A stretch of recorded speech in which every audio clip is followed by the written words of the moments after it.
Halo teman-teman, balik lagi ke channel YouTube aku, Estiko. Buat teman-teman yang baru bergabung ke channel YouTube aku atau baru nonton video aku, hai, salam kenal, aku Esti. Baik, aku mau ngucapin terima kasih buat teman-teman tentu saja yang sudah menonton video-video aku sebelumnya. Terima kasih banyak atas dukungannya. Karena dengan teman-teman menonton video-video aku jadi lebih konsisten dan semangat untuk membuat video-video monolog ini. Jadi selain self deep talk gitu ya, aku juga pengen sharing ke teman-teman dan semoga apa yang aku sampaikan bisa memberikan insight-insight menarik buat teman-teman semua, gitu. Oke, nah untuk bahasan kali ini mungkin bahasannya lebih agak berat, sebenarnya nggak berat sih, tentang finansial di dalam keluarga.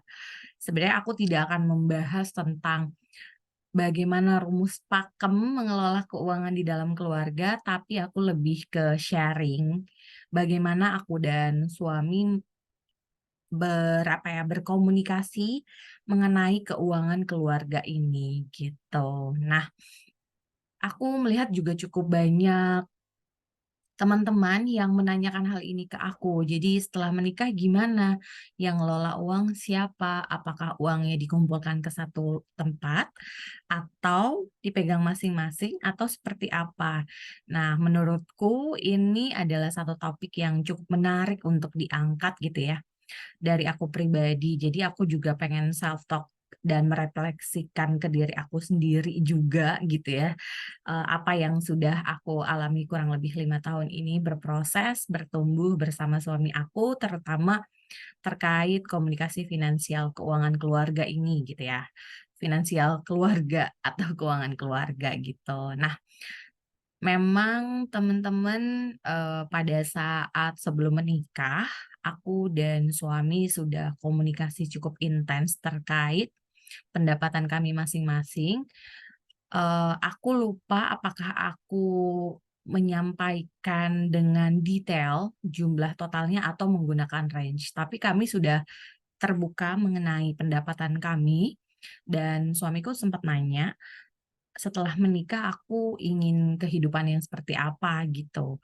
Bukan berarti maksudnya kehidupan ini kayak, apa namanya, harus semua tersedia atau segala macam gitu ya, tapi dia ingin mengetahui apakah kamu mau kehidupan yang lebih dari yang sudah kamu dapatkan sebelumnya gitu, pada saat kamu bersama keluarga atau misalnya berkarir sendiri gitu atau seperti apa.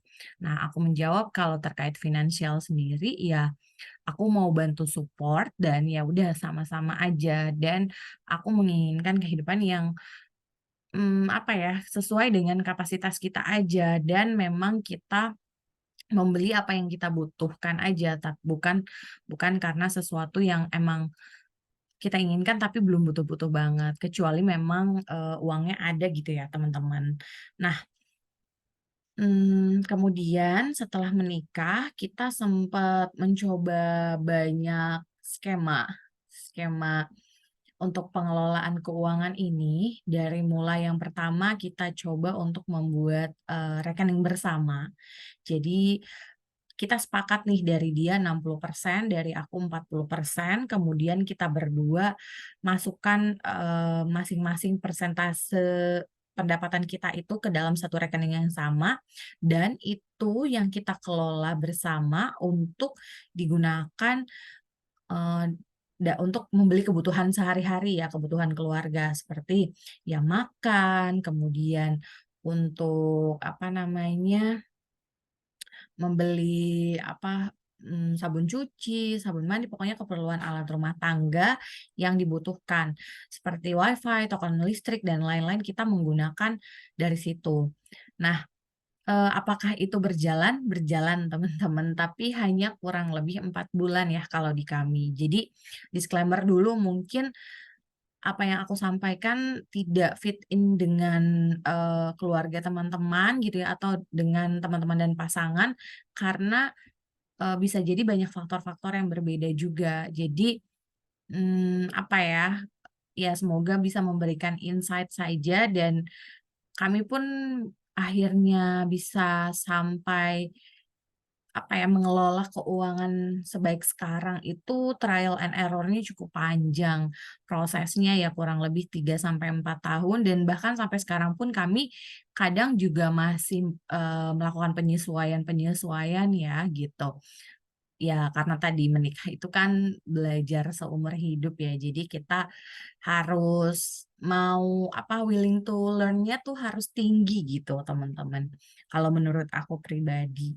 Nah, jalan 4 bulan terus akhirnya nggak jalan lagi kenapa? Karena kami tidak cukup konsisten melakukan hal tersebut. Jadi kami mager gitu untuk mentransfer uang ke dalam satu rekening itu gitu. Jadi agak ribet lah buat kami berdua. Akhirnya kami putuskan untuk membagi pos saja gitu. Jadi misalnya suamiku, biasanya untuk bayar A, B, C, D, kebetulan waktu itu kami belum ada tagihan, tapi memang kami masih mengontrak ya, ngontrak rumah. Jadi suamiku tuh bayar kontrak rumah, kemudian untuk makan kami sehari-hari, dan juga keperluan transport dia dan lain-lain gitu ya. Nah untuk aku biasanya support di ya listrik, WiFi, sama kalau kita ada mau jalan-jalan. Karena kan kita juga butuh hiburan ya, kayak nonton, makan di luar, itu udah pasti, aku yang bayar gitu. Dan kita masih menggunakan, hal tersebut ya, maksudnya kayak pendapatannya dia digunain buat itu, pendapatan aku digunain buat hal itu. Jadi kami masih memegang, sama-sama memegang pendapatan tersebut. Jadi nggak suamiku tuh kasih semua ke aku gitu, terus aku yang kelola, enggak.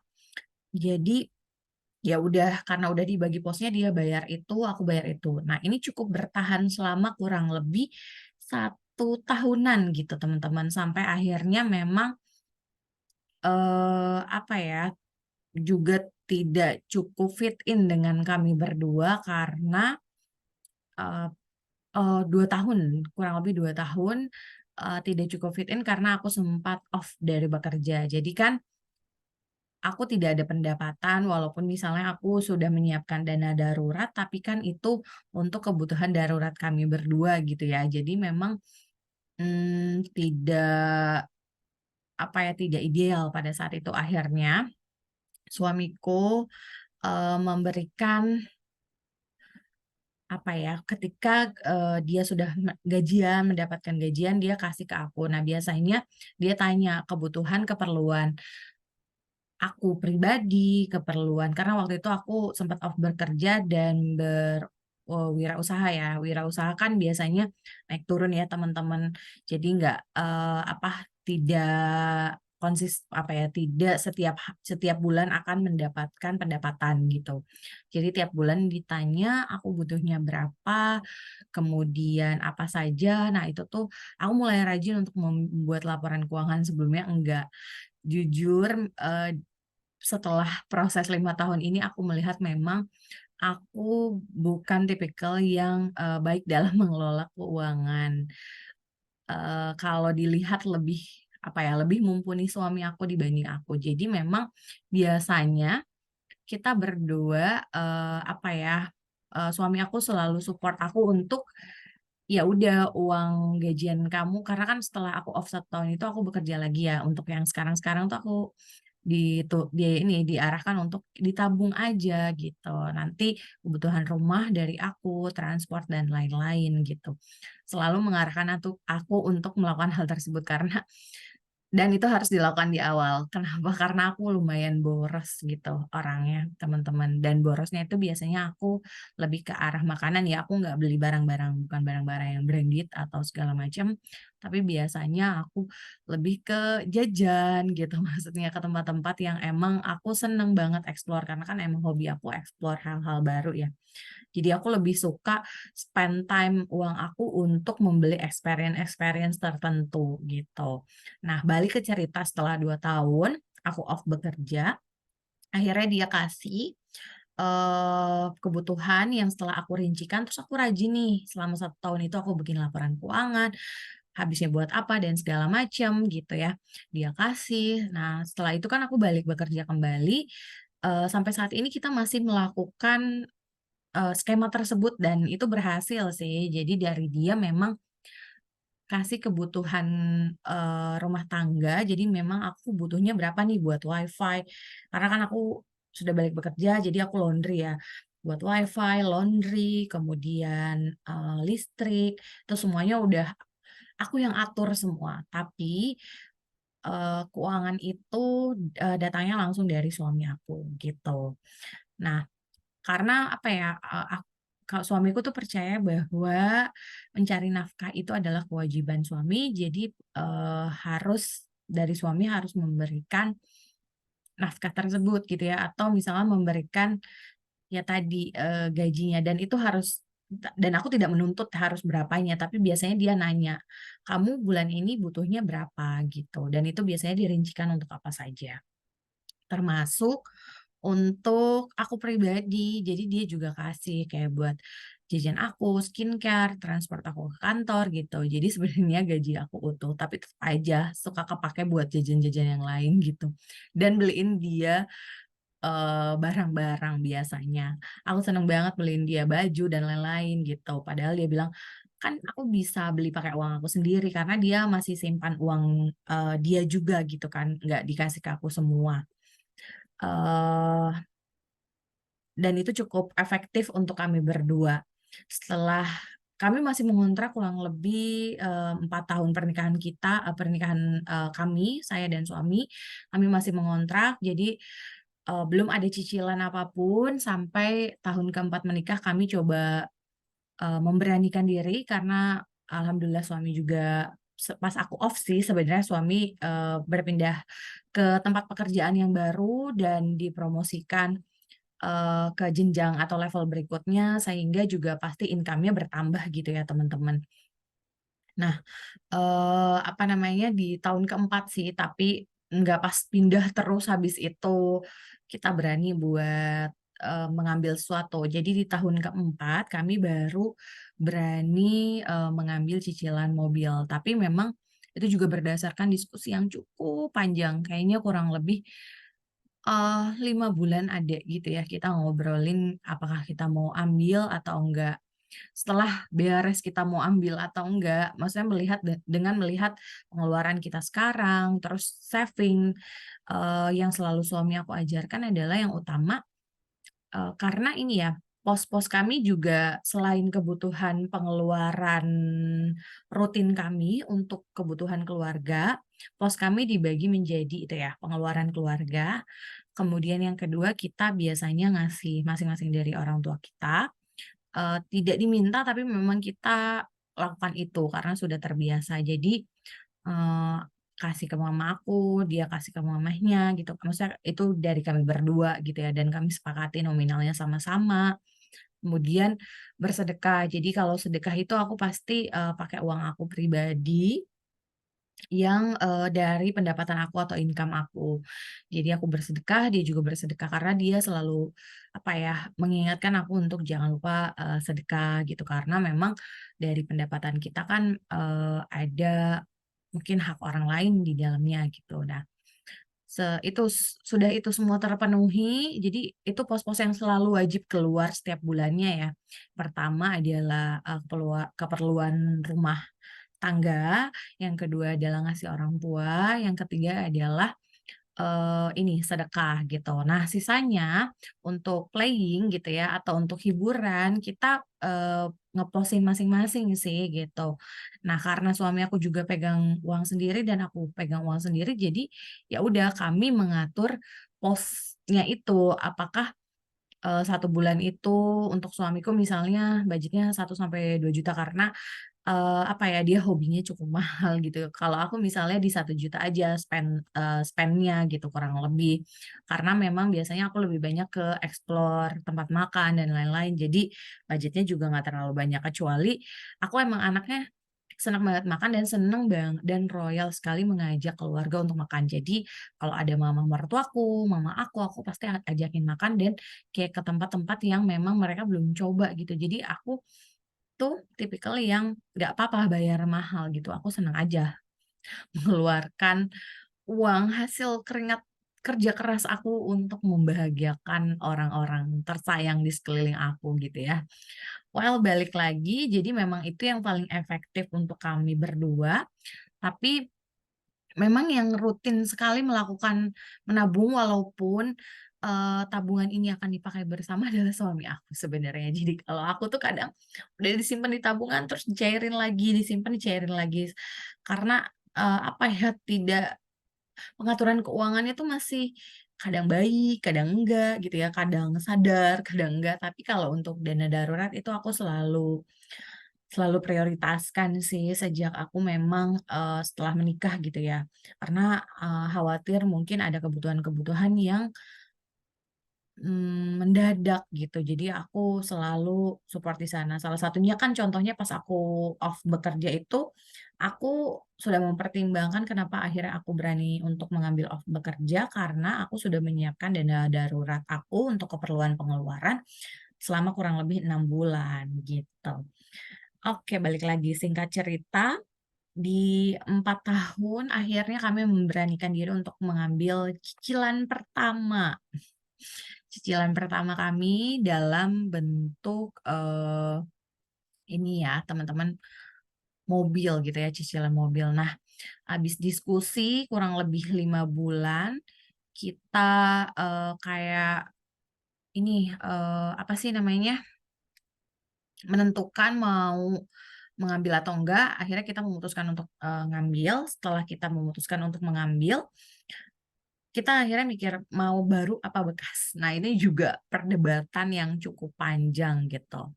Sampai akhirnya kita memutuskan untuk mengambil baru pada saat itu. Karena, kita pikir sayang ya, walaupun sebenarnya nggak apa-apa sih harusnya mobil pertama gitu ya, tapi kita mikirnya ya udah nggak apa-apa kita beli yang baru aja agar tidak, banyak apa ya, pengeluaran untuk perbaikan gitu, karena kan masih baru masa diperbaikin dan juga garansinya kan cukup lama. Jadi ya udah kita udah berani mengambil cicilan pertama, dan ya tadi ya spend time kita masih sama, ada dana darurat, tabungan dan, apa, skemanya masih sama, dia kasih ke aku juga dan cicilan ditanggung sama dia.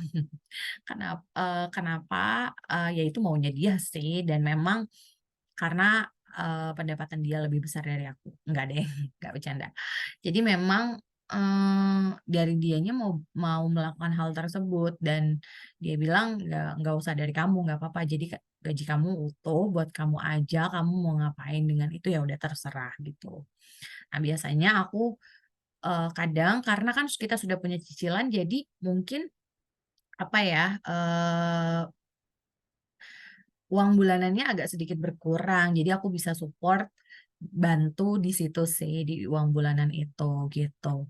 Sedikit berkurangnya itu sebenarnya kalau untuk keperluan keluarganya cukup, tapi kayak kebutuhan akhirnya jadi kayak kebutuhan skincare aku, terus kebutuhan misalnya aku mau beli baju dan lain-lain itu jadi pakai uang aku sendiri gitu. Biasanya sudah tercover di dalam uang yang diberikan sama suami aku. Tapi it's okay, maksudnya, kita berdua nggak apa-apa dan aku juga tidak mempermasalahkan hal tersebut karena kita mengkomunikasikan. Tapi pernah nggak sih berantem gara-gara uang? Ya pernah, pasti teman-teman gitu. Pasti ada, mungkin sering juga kali ya di awal-awal aku cekcok sama dia terkait pengaturan keuangan karena aku boros banget dan dia sangat teratur gitu. Jadi kita tuh nggak match. Pasti aku dimarahin terus sama dia, terus aku tuh selalu takut kalau ditanyain uangnya habis buat apa aja, karena aku nggak pernah nge-record. Sampai sekarang juga kadang, nggak sih, kalau sekarang udah agak bener ya. Aku nyatet walaupun di catatan di handphone gitu, nggak Excel, tapi aku pernah sangat rajin pada saat aku off bekerja. Aku bener-bener bikin laporan keuangan, tapi habis itu nggak buyar lagi. Jadi memang itu menjadi hal-hal yang bikin kita cekcok barengan gitu. Dan, eee apa ya, kalau aku pribadi, aku kasih tahu nominal clear-nya, pendapatan aku berapa ke suami aku, gitu. Kalau dia sih, kadang kalau ditanya suka masih malu-malu, tapi buat aku ya nggak apa-apa sih. Maksudnya dia juga punya hak karena kan dia yang bekerja keras ya, dia punya hak atas uang tersebut, yang penting ya uang bulanannya lancar, gitu nggak sih ibu-ibu? Supaya dapur kita bisa tetap mengebul, nggak kepikiran, ini, apa, masalah keuangan gitu kan. Ya abis itu misalnya mau dipakai buat beli hobinya, misalnya kayak rakit Gundam dan lain-lain, ya nggak apa-apa. Kalau aku sih sebenarnya ngebebasin. Tapi biasanya dia kalau beli sesuatu bilang. Jadi kita nggak tahu ya, pembiasaan di awal karena emang dia sering kalau mau beli sesuatu bilang, aku juga akhirnya jadi gitu. Mau beli apapun, alat alat elektronik apapun, aku selalu izin, baju, tas, atau hal-hal lain, bahkan keperluan, buat yang kita pakai bersama pun, misalnya kayak vakum cleaner dan lain-lain buat rumah gitu, pun aku pasti bilang gitu. Jadi kita, di awal walaupun sering cekcok, tapi kita udah sering membiasakan hal itu gitu. Membiasakan untuk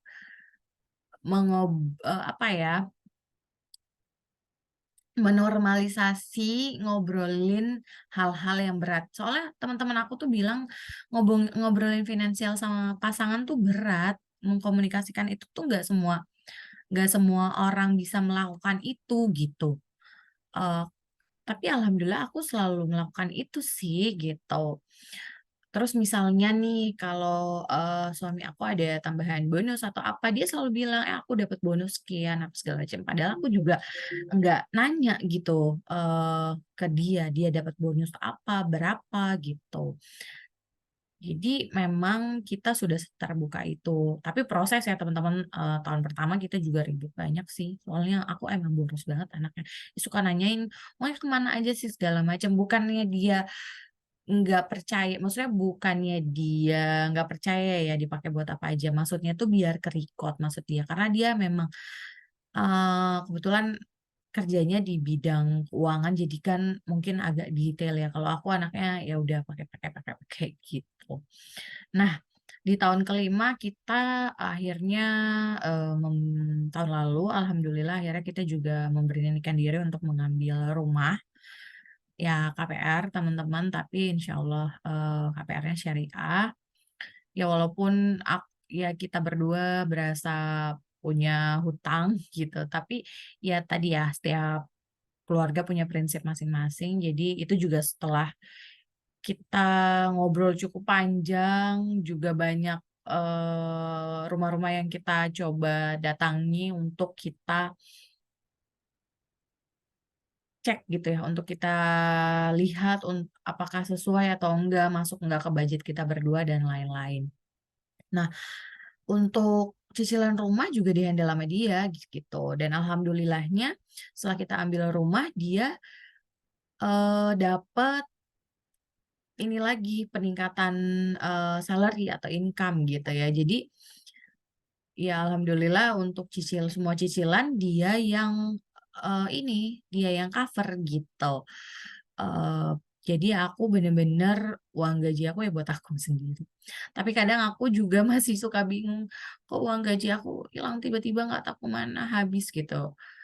Tapi ya memang, kita Sabtu Minggu kadang keluar itu kan support dari uang dari aku gitu. Karena kan memang yang dia kasih ke aku itu untuk pengelolaan keuangan, kebutuhan-kebutuhan sehari-hari gitu. Jadi aku nggak mau pakai itu untuk masuknya hiburan lah ya kalau misalnya Sabtu Minggu keluar makan di luar, jadi aku nggak mau pakai itu, pakai yang dia kasih gitu. Dan aku nggak menuntut dia kasih aku berapa, karena aku udah tahu, cicilan rumah dan mobil dia yang, tanggung gitu. Jadi it's okay.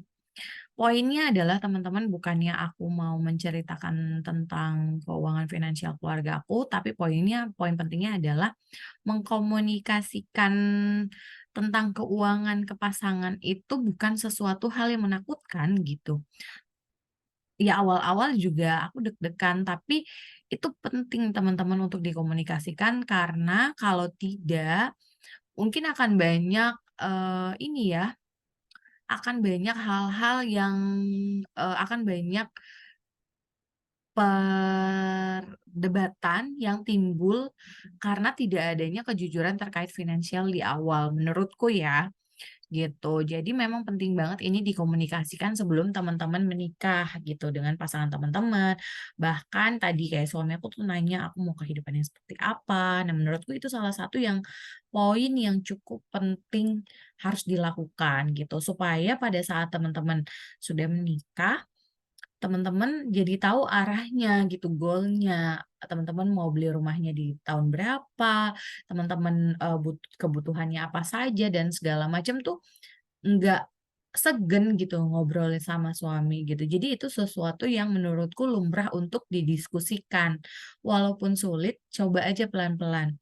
Dan, timing juga sih, maksudnya ya jangan, suami lagi capek terus tiba-tiba diajakin ngobrol finansial ya gitu. Jadi harus tahu juga waktu-waktu yang emang dia lagi kosong gitu sih. Mungkin itu dulu yang bisa aku diskusikan, pada video kali ini. Terima kasih banyak teman-teman yang sudah mendengarkan dan harapannya juga tadi ya, video-video aku bisa memberikan insight-insight juga buat teman-teman dan kalau ada feedback boleh banget teman-teman komen di kolom komentar terkait, public speaking aku terutama karena memang aku masih belajar dan mungkin teman-teman mau ngasih feedback terkait kayaknya record-nya jangan menggunakan Zoom atau apa segala macam. Nah, aku sangat terima sekali feedback teman-teman karena itu bisa membuat aku growth lebih lagi. Thank you teman-teman sudah mau mendengarkan, cerita monolog aku tentang keterbukaan finansial keuangan dengan pasangan gitu ya. Terima kasih dan sampai jumpa di video-video selanjutnya. Bye-bye. Thank you.